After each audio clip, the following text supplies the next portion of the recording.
Eu quero agora, só para arrematar a nossa conversa, falar um pouquinho de Banco Central, que deve aumentar a taxa Selic em mais 1 ponto percentual. A expectativa é de que ela chegue a 14,25%. Próxima reunião do Comitê de Política Monetária está prevista para o mês que vem.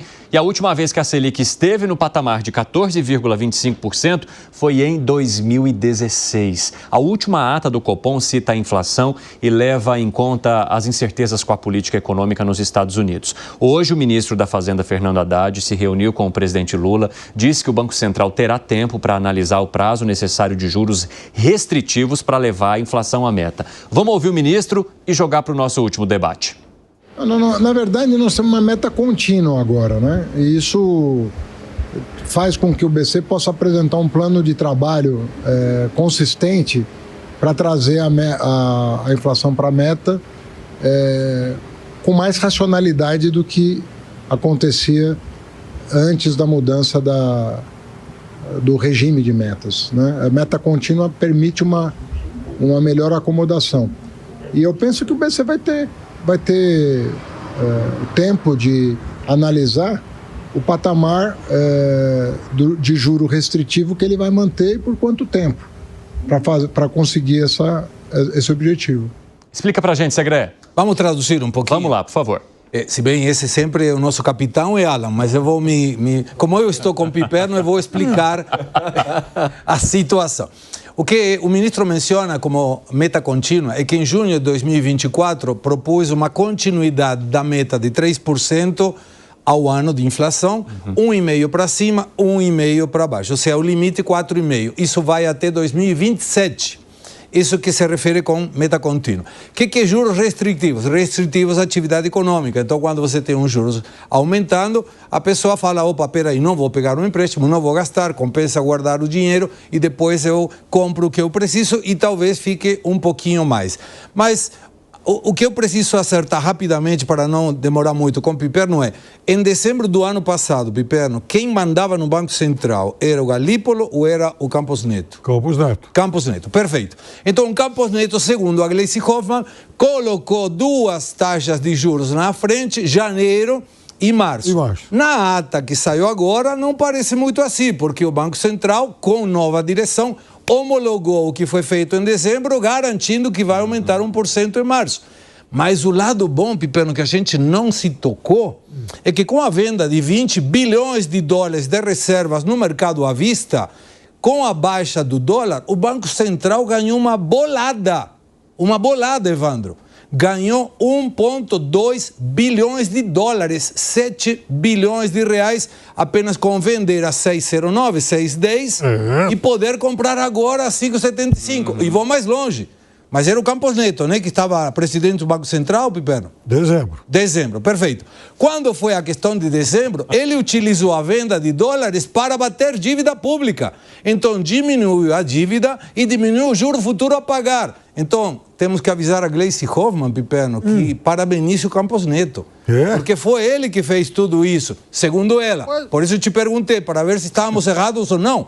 Porque hoje estou contigo, Piperno. Mas vem cá, veja bem, então eu vou refrescar a memória da nossa audiência. Vai lá. Provar que não precisava ser nenhum gênio para prever que o dólar ia cair. Nós falamos isso aqui também. Pois é, você um dia me provocou, o dia que o euro estava 6,60. Teria comprado e teria vendido no dia seguinte. Eu falei, eu te vendo, Segredo. Era 900 euros, era pouco dinheiro.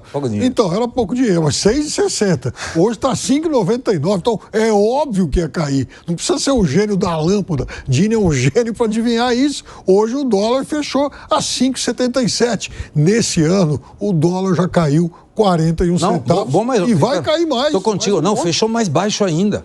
Fechou mais baixo que 5,85. Não, 5,70. Então. Só que eu quero saber de vocês também como vocês avaliam as sinalizações do Banco Central, porque ele não bota confiança nem na política fiscal aqui e também joga desconfiança sobre o que vai acontecer no curto prazo em relação às decisões de Donald Trump nos Estados Unidos, Alan Gani. Olha só, eu li a ata do Copom, que é um documento extremamente técnico, uma linguagem ali, todo um economês, só que eu achei até uma ata mais didática do que a ata anterior. E deixou muito clara nessa ata, aliás, um mérito dessa ata, a relação entre a política fiscal, o aquecimento da demanda com a inflação de uma maneira extremamente didática num dos parágrafos. Está falando o seguinte, basicamente, olha, há um processo inflacionário no país. Por quê? Porque a demanda agregada, consumo, investimento das empresas e gastos do governo, demanda interna, cresce acima da capacidade de produção. Por que que a demanda agregada está muito aquecida? Mercado de trabalho aquecido, crédito subsidiado, ou seja, gasto público para a taxa de juros mais baixa, que não é Banco Central, BNDES, outros bancos estatais, e política fiscal expansionista, gasto do governo. Mas, assim, desenhou.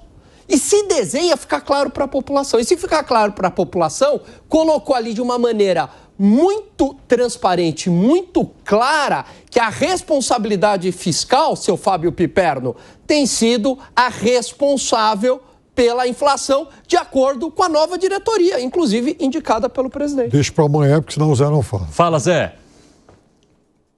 Olha, primeiro assim, o Galípolo já mandava, em dezembro já mandava no Banco Central.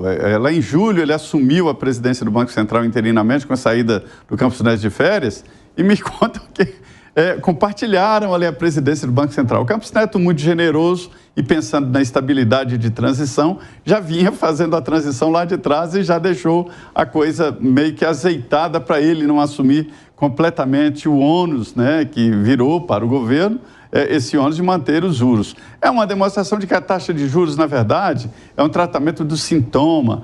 O problema, a dificuldade está na economia superaquecida e na inflação aí, que está extrapolando a meta e tem que trazer para o centro da meta, que é o objetivo difícil. Hoje, manter na meta é difícil, mas o ideal não é ficar na borda, é ficar no centro da meta. Há dificuldades, sim, previstas e todo mundo vê que essa é a dificuldade atual do Brasil.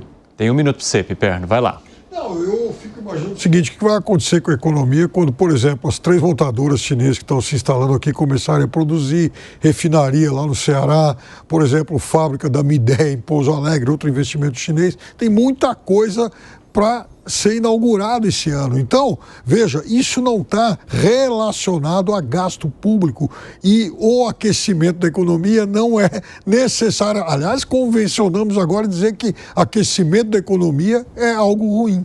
Bom,